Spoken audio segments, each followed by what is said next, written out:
ओम नमः शिवाय। आज हमारा शिव पुराण का 65वां दिन, 33वां अध्याय, अनरण्य राजा की कथा।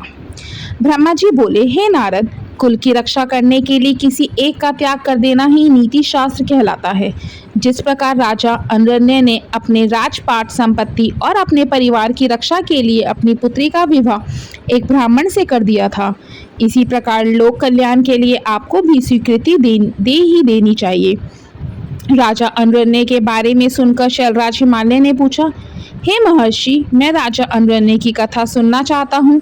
गिरिराज हिमालय के ऐसे वचन सुनकर मुनि वशिष्ठ बोले, हे पर्वतराज, महाराजा मनु की 14वीं संतान इंद्रासावणी के वंश में ही राजा अनरण्य का जन्म हुआ था।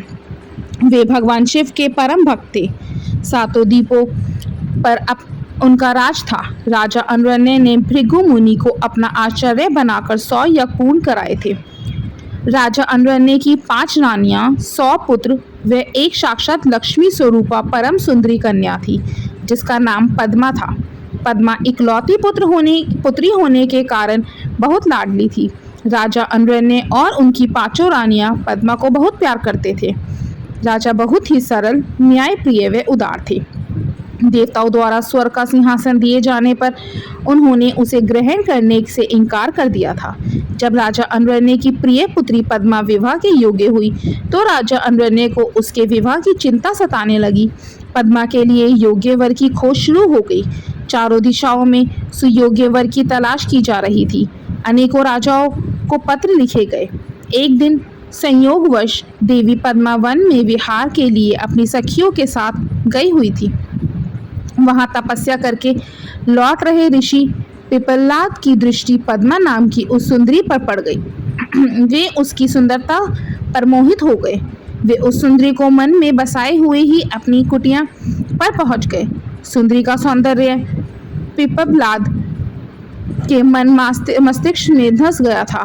एक दिन ऋषि पिप्पलाद पुष्पा भद्रा नामक नदी में स्नान करने लग गए। संयोगवश राजा अनरण्य की परम सुंदरी पुत्री पद्मा भी वहां उपस्थित थी। उसे पुनः देखकर ऋषि पिप्पलाद के मन की इच्छा पूरी हो गई। उन्होंने पद्मा की सखियों और सैनिकों से उसका परिचय प्राप्त कर लिया। वहीं कुछ मनुष्य ने ऋषि की हंसी उड़ाते हुए कहा कि ऋषि जी, आपका मन देवी पद्मा पर मुक्त हो गया है, तो आप महाराज से उन्हें मांग क्यों नहीं लेते। इस प्रकार के वचन सुनकर पिप्पलाद लज्जित तो हुए, परंतु उनके दिल में सुंदरी पद्मा को पाने की इच्छा कम ना होकर और बलवती हो गई। स्नान, नित्य कर्म और शिव पूजन आदि से निवृत्त होकर मुनि पिप्पलाद राजा अनरण्य की सभा में चले गए। अपने दरबार में मुनि को पधारा देखकर राजा अनरण्य ने चरण छूकर उनका अभिवादन किया तथा विधिवत पूजन करने के पश्चात उन्हें आसन पर बिठाया तथा पूछा कि मैं आपकी क्या सेवा कर सकता हूँ। इस पर ऋषि पिप्पलाद बोले, राजा, आप अपनी कन्या पद्मा को मुझे सौंप दीजिए। यह सुनकर राजा चुप हो गए।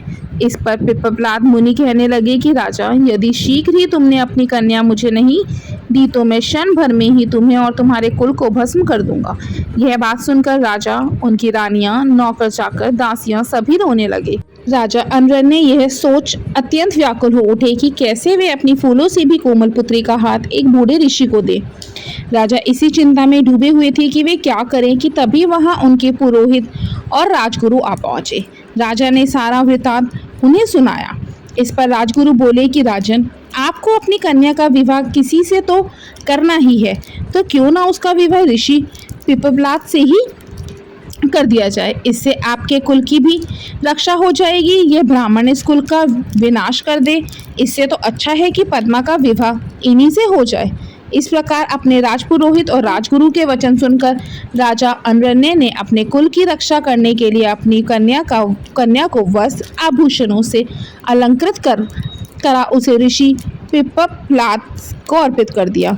तत्पश्चात देवी पद्मा और ऋषि पिप्पलाद का वैदिक रीति से परिणयोत्सव संपन्न हुआ तथा राजा ने प्रसन्नता पूर्वक अपनी पुत्री को विदा कर दिया। राजा अनरण्य से विदा लेकर ऋषि पिप्पलाद अपनी पत्नी पद्मा को साथ लेकर अपने आश्रम पर पहुंचे। इस शोक में इस शोक में कि हमने अपनी पुत्री को एक वनवासी बूढ़े को सौंप दिया है, राजा अनरण्य राजपाट छोड़कर वन में चले गए। अपने पति और पुत्री की याद में रो रो कर रानी ने अपने प्राण त्याग दिए। उनके घर परिवार में चारों ओर दुख ही दुख था। राजा अनरण्य ने शिव कृपा से शिवलोक को प्राप्त किया। तत्पश्चात उनके पुत्र कीर्तिमान ने राज्य किया और उनके कुल का नाम चारों ओर फैला। इसीलिए हे हिमालय राज, आप अपनी पुत्री को भगवान शिव को अर्पण करके अपने राज्य, कुल और धन की रक्षा करके सभी देवताओं को अपने अधीन कर लीजिए। ओम नमः शिवाय। 34वां अध्याय, पद्मा पिप्पलाद की कथा। ब्रह्मा जी बोले, नारद जी, शैलराज हिमालय राजा अनरण्य की कथा सुनकर बोले कि हे मुनि वशिष्ठ, आपने मुझे बहुत ही उत्तम कथा सुनाई है। अब मुझ पर कृपा करके मुझे ऋषि पिप्पलाद और देवी पद्मा के विवाह से आगे की भी कथा सुनाइए। पद्मा को पत्नी बनाकर ऋषि कहाँ गए और उन्होंने क्या किया? शैलराज हिमालय के इस प्रकार कहे प्रश्नों को सुनकर मुनि वशिष्ठ बोले, पर्वतराज, ऋषि पिप्पलाद अत्यंत वृद्ध थे। उनकी कमर झुकी हुई थी तथा वे कांप कांप कर आगे चल पाते थे। इस प्रकार बूढ़े ऋषि की पत्नी बनकर देवी पद्मा उनके साथ उनकी कुटिया में आ गई। पद्मा रूपवती होने के साथ साथ गुणवती भी थी। वे साक्षात लक्ष्मी का रूप थी। अपने पति को वह साक्षात विष्णु समझकर उनकी सेवा करती थी। एक दिन की बात है, देवी पद्मा स्वर्णदा नामक नदी में स्नान करने गई। तभी धर्मराज वहां आ पहुंचे और उनके मन में पद्मा की परीक्षा लेने की बात आई।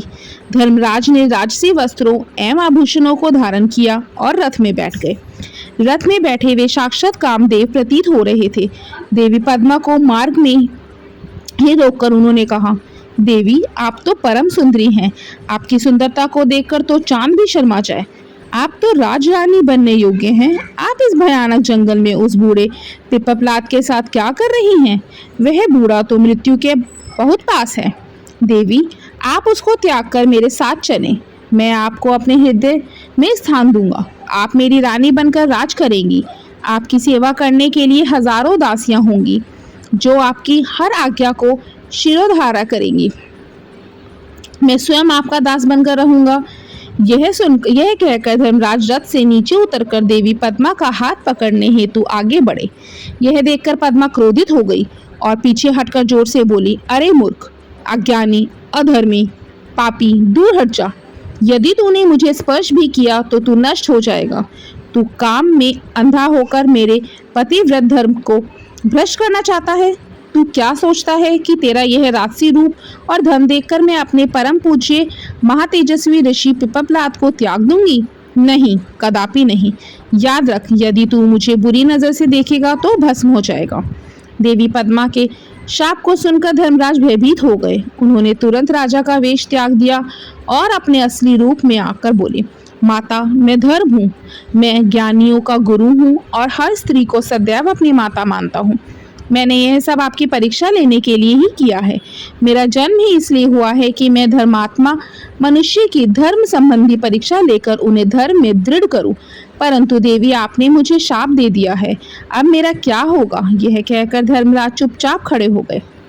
तब देवी पद्मा ने कहा, हे धर्मराज, आप तो इस संसार के सभी जीवों के कर्मों के साक्षी हैं।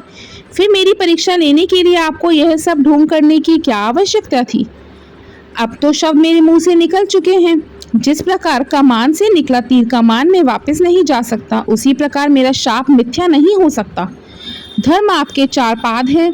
सतयुग में तुम्हारे चारों पाद होंगे, त्रेता युग में 3 पाद होंगे और द्वापर युग में 2 पाद होंगे।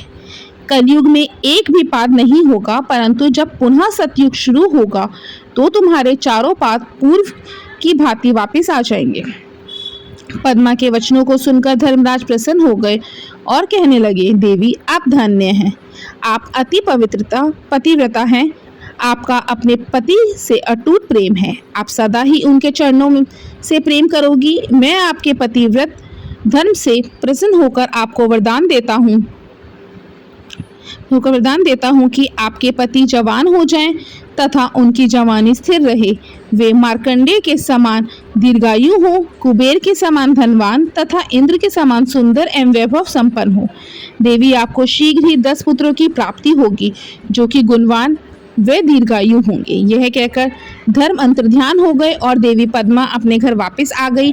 उसने घर पहुंचकर देखा तो उसके पति धर्म के वरदान के अनुसार जवान हो गए थे। उनके घर में सुख विलास की सभी वस्तुएं मौजूद थी। इस प्रकार पिपलाद और पद्मा सुखपूर्वक जीवन व्यतीत करने लगे। कुछ समय पश्चात देवी पद्मा को 10 पुत्रों की प्राप्ति हुई, जिन्हें पाकर दंपति का जीवन खुशियों से भर गया। ओम नमः शिवाय।